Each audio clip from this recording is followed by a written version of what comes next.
give us an example of a project that has impacted the community that you initiated? So, since the very beginning that I arrived to Baja California, after my experience in Costa Rica, I wanted to get involved in shark conservation in a more community way, in a way that instead of working that much in international policy or like exportations like we did in Costa Rica, trying to focus more on understanding the nature of communities.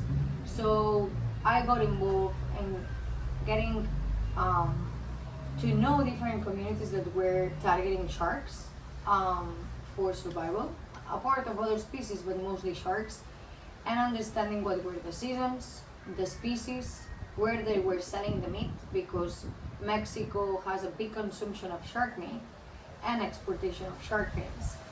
So at the same time that we were understanding this with them, going fishing, taking samples for, understanding mercury levels, understanding the species, the seasons, and with the mercury levels, hopefully having a justification for creating a campaign for people not to eat shark meat, because it is not healthy. They bioaccumulate and biomagnify the mercury or any heavy metal. So with that research and being involved in the shark fisheries or the shark fishermen villages or camps, I understood also that they did notice that the shark populations were declining and that they would want to be involved in tourism or ecotourism. So that was a very good opportunity for bringing them knowledge, skills, tools, and tips for doing this transition. No?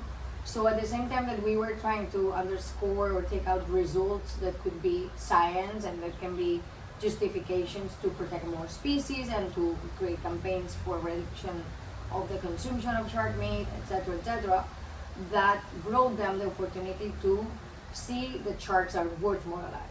And that if they already knew where the sharks were and how to approach them and how to operate around them, they will need just a little bit of more skills to adapt all this knowledge into tourism, so they will be able to, live longer with a very sustainable economy, no? Mm-hmm. So a lot of communities actually wanted to do that. They were very excited to be involved. They were very open to receive feedback, ideas, and support also, which it's not always like this. So I was very happy to see an impactful result on, after the campaign was done, less sales on the supermarket on mislabeled shark meat, because they generalized, and you don't know if you are eating a mako shark or a hammerhead or a silky shark.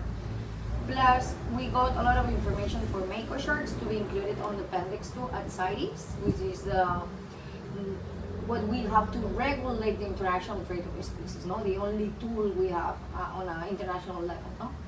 And then also seeing a lot of the locals transitioning into tour operators, meaning now they are captains of boats that take out people not only to swim with sharks but also to see dolphins or swim with mobile arrays or try to look for other species, which is incredible because it gives them first of all a better economy, a more stable economy. Second, long-term sustainability.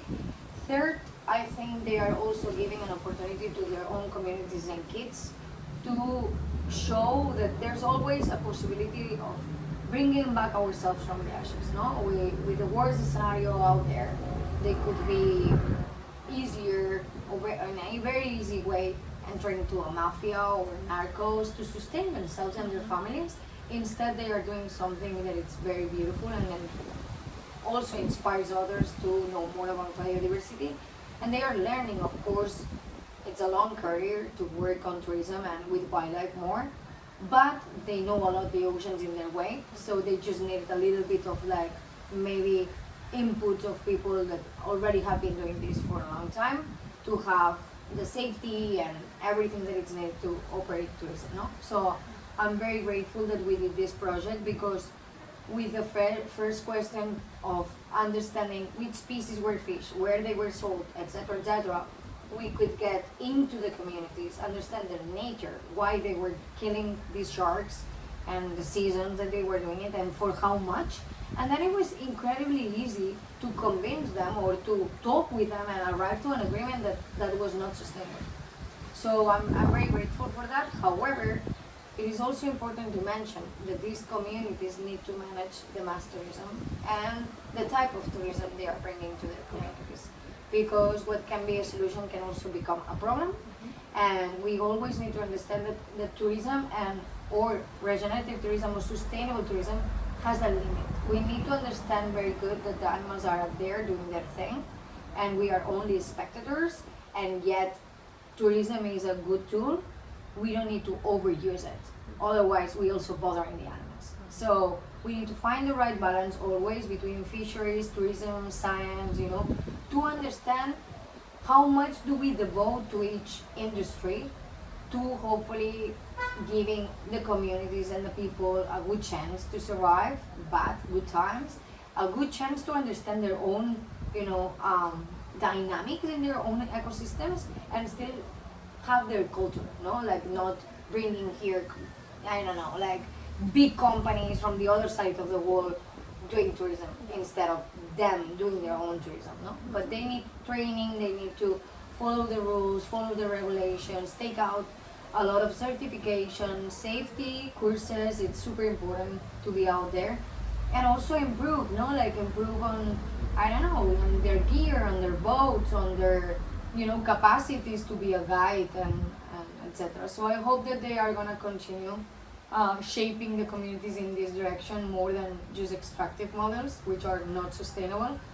And even if they still need to fish, maybe they can choose better which seasons, because now they know better and better and better the seasons, because they are putting more eyes into the animals or migrations that are attracting to people now.